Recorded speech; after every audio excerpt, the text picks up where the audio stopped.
124টার মধ্যে 121টার মধ্যেই কিন্তু আমরা একমত হয়েছি এবং প্রত্যেকটাই শ্রমিকের পক্ষে গিয়েছে।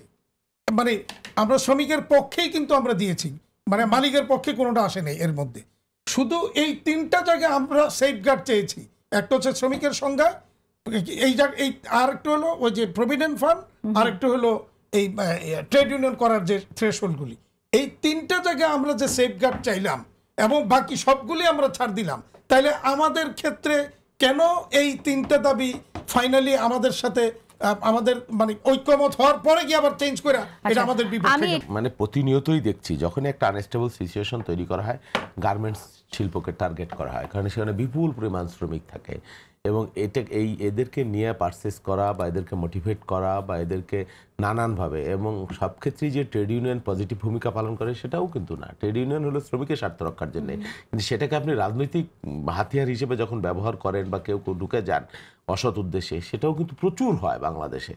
এবং বেঘরে অনেকে শ্রমিক মারা যায়, অনেক কারখানা বন্ধ হয়ে যায়, মালিক পক্ষ দুর্বল। এই যে আপনি যত শ্রমিকের অধিকারের কথা বললেন, এটা ঠিকই আছে, ওনারা যেটা করেছেন মানে শ্রম যেটা অর্থনৈতিক বা আইন যেটা করলেন, অনেক কিছু অ্যাসিপ্ট হয়েছে হবে শ্রমিকের জন্য, মালিকের সুরক্ষাটাও তো থাকতে হবে। আর সবার পরে হলো আপনার জাতীয় অর্থনীতি যদি শক্ত ভিত না হয়, তাহলে কিন্তু কেউই কারোর অধিকার রক্ষা করতে পারবে না। শ্রমিকের অধিকারও রক্ষা করা যাবে না, মালিকও বাঁচতে হবে। আপনি মালিক বাঁচলে তখন শ্রমিক হবে। মালিক যদি দেখেন, একসময় পাট শিল্প বাংলাদেশে কত মানে পাটের একটা বিস্তর ব্যবহার ছিল। হ্যাঁ, স্বাধীনতার পরে আপনি দেখবেন যে পাটের গোদামে আগুন লাগা শুরু করে দিল, পাটের কারখানাগুলা। সেভাবে পাট চাষিরা সিজনে তাদের মূল্য পাচ্ছে না, অথচ পাট কল মালিকরা হাজার হাজার টন পাট কিনে রাখছেন ব্যাংকের টাকা দিয়ে। এই যে বৈষম্যগুলা, অন্যদিকে একটা পাট উৎপাদন করতে যে কি মানে নিরবচ্ছিন্ন পরিশ্রম লাগে শুরু থেকে শেষ পর্যন্ত, এই কান্তি বাজেন আগে কারা করতো। আমি বারবার কৃষি শ্রমিকের কথা বলি এই কারণে যে আমরা আসলে এই কৃষি শ্রমিক বা কৃষিজীবী পরিবার থেকে এসেছি বা কৃষি শ্রমিকদের নিয়ে কাজ করি, ওনারা শিল্প শ্রমিকদের নিয়ে কাজ করেন বা শিল্প চালান। আমাদের যেটা টিকে থাকতে পারছে না, শ্রমিকদের টিকে থাকাও নির্ভর করছে, টিকে থাকতে কোনোভাবেই পারছে না। আগে কারা কিভাবে হতো কাজটা, আগে ধরেন একজন জমিদার বা একজন কৃষকের 5টা সন্তান থাকতো, ছেলে থাকতো, সেই ছেলেরা মাঠে কাজ করতো, তার এই শ্রমের মূল্যটা অ্যাডজাস্ট হয়ে যেত, কারণ বাপ দাদার পৈতৃক পেশা সেই হিসেবে করতো। এখন কিন্তু মানুষ মাঠে নেমে, যারা কৃষক যোদ্ধার কৃষক, তারা সেটা করতে পারে না এবং তার এতগুলো সন্তানও থাকে না সাধারণত, তাহলে তাকে শ্রমিকের উপর ডিপেন্ড করতে হয়। কিন্তু আপনি এই সার, ওষুধ, পানি এবং শ্রমিক শেষ পর্যন্ত এগুলো করে করে আপনি যখন উৎপাদন করবেন, আপনার 1 মণ পাটের উৎপাদন খরচ পড়ে যাবে 1800 টাকা, 1600 টাকা, 1700 টাকা। আপনার বিক্রি করতে হবে দেখা গেল ক্ষেত্র বিশেষে 1500 টাকা, 1600 টাকা, অনেক ক্ষেত্রে লস। সেই জন্যে আমরা তো সার্ভে করে দেখেছি, যেই কৃষকের 20 বিঘা জমি থাকে, পরের বছর 1 বিঘা বিক্রি করে তার সংসার চালাইতে হয়, তার বাবার চিকিৎসা করতে হয়, বাচ্চাদের পড়াশোনা করতে হয়। This true. সেই জন্য আমরা এবার একটা সিদ্ধান্ত নিয়েছি যে আসলে সরকার আসে, সরকার যায়, শ্রমিকের কৃষকের ভাগ্যের পরিবর্তন খুব একটা হয় না।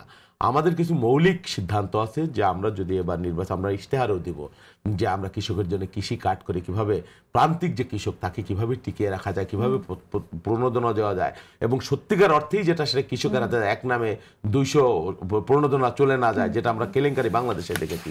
এই বিষয়গুলো আমরা নিয়ে খুব চিন্তা করছি। তারপরে আপনার কৃষকের জন্য একটা শস্য বীমার কথা আমরা চিন্তা করেছি। শস্য বীমাটা হলো এরকম যে কোনো কারণে কোনো এলাকার কোনো কৃষকের জমি যদি, ফসল যদি নষ্ট হয়ে যায়, অতিবৃষ্টি, অনাবৃষ্টি বা ভাইরাস, পোকামাকড়, বা সুনামগঞ্জে আমরা দেখেছি যে পাহাড়ি ঢলে এসে একেবারে প্রায় পাক বেধানে অবস্থা মিসমার করে দিচ্ছে একটা বিস্তীর্ণ এলাকায়, কয়েক হাজার হেক্টর জমির ফসল নষ্ট হয়ে গেছে, তাহলে সেই কৃষক তো নিঃস্ব হয়ে যেতে পারে, সর্বশান্ত হয়ে যেতে পারে। সেই জন্য তাদেরকে এই বীমার আওতায়, কৃষি বীমার আওতায়, এবং এই বীমাটা যে কৃষককে চালাইতে হবে নট দ্যাট, সেইটাই রাষ্ট্রের কোনো একটা অংশ থেকে আমরা বীমাটা চালিয়ে যাতে কৃষককে আমরা ক্ষতিপূরণ দিতে পারি, সেই চিন্তা এবং সেটা নিয়ে কাজ অ্যানালাইসিস আমাদের আছে। শ্রম আইন যেটা সংশোধন হলো, এই বিষয়ে আমি আপনার কাছে শুনতে চাই, আপনারা কিভাবে দেখছেন? আপনাদের তো 31 দফার 16 নম্বর দফায় আপনারা বলেছিলেন গণতান্ত্রিক ট্রেড ইউনিয়নের কথা বলেছিলেন, এখন এই অধ্যাদেশের সাথে আপনাদের অবস্থান কি? অধ্যাদেশ নিয়ে কিভাবে দেখছেন? এটা নিয়ে ওনারা কাজ করেছেন। আমার ব্যক্তিগতভাবে শ্রম আইন যেটা হয়েছে আমার খুব একটা ধারণা নেই, বা আমি এটা নিয়ে পড়াশোনা করিনি। তবে যেটা হয়েছে যে এই টোটাল আমাদের যে সংস্কার প্রক্রিয়ার অংশ হিসেবে যেটাই হলো, ওটা তো আলোচনা করলেন, আমি এতক্ষণ শুনলাম। ভালো মন্দ একেবারে সরকারের পক্ষে সব দেওয়া সম্ভব না, শ্রমিককেও কিছু ছাড় দিতে হবে, আবার মালিককেও কিছু ছাড় দিতে হবে। আমি যতটুকু বুঝলাম আলোচনায় যে সেরকম একটা জায়গা মনে হয় কমার বেশি হয়েছে, অসন্তোষ আছে, শ্রমিকদের পক্ষ থেকেও আছে, মালিকদের পক্ষ থেকেও আছে।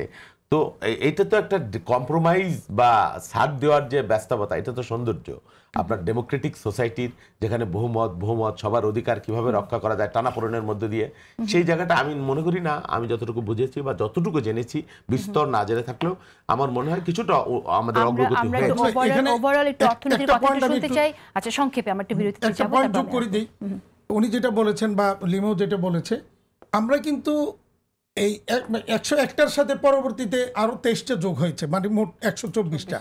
124টার মধ্যে 121টার মধ্যেই কিন্তু আমরা একমত হয়েছে এবং প্রত্যেকটাই শ্রমিকের পক্ষে গিয়েছে। মানে আমরা শ্রমিকের পক্ষেই কিন্তু আমরা দিয়েছি, মানে মালিকের পক্ষে কোনোটা আসে নাই এর মধ্যে। শুধু এই 3টা জায়গায় আমরা সেফগার্ড চেয়েছি। একটা হচ্ছে শ্রমিকের সংজ্ঞা, এই আর একটু হলো ওই যে প্রভিডেন্ট ফান্ড, আর একটু হলো এই ট্রেড ইউনিয়ন করার যে থ্রেশহোল্ডগুলি।